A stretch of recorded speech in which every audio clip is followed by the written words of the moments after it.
I think a lot of times you sort of think about this content strategy in a very linear fashion, and we sort of forget that our audience is not starting at the front of the book.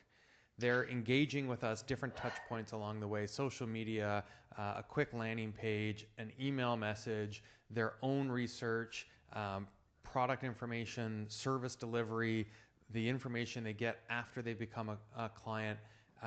And what I like about the way that you come at this, and I'll go back to the point you made right at the start of our conversation, this is not about storytelling. This is about being really strategic with how your narrative is packaged and delivered.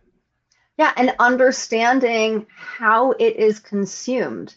Because Yes. the part of my work, I called it strategic storytelling because it is very much designed to have a purpose, but it's also very much built, it's not just about the art, it's about the science. You know, people are often surprised when I talk to them about a value proposition and it doesn't sound like something pretty, it sounds like something functional because that's what it's supposed to Mm-hmm. be. You know, you need to start with that structure and then figure out that when that messaging gets transmitted to someone's brain, they are feeding it through a filter that is trying to find the easiest, fastest path to a story that makes sense to them.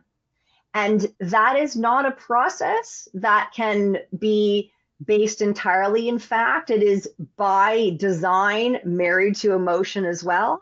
And it is also very much driven by bias. I have a slide that has 188 cognitive biases that tell you how people make. I also have another slide that distills that into three simple things you need to remember because you don't need to know all 188, but you need to understand that people's filters, it's not about, we love to think we make rational decisions, but we're just very good at rationalizing. And Mm-hmm. as soon as people are able to understand how that process works, they then can leave the right breadcrumbs so that your audience fills in the story themselves.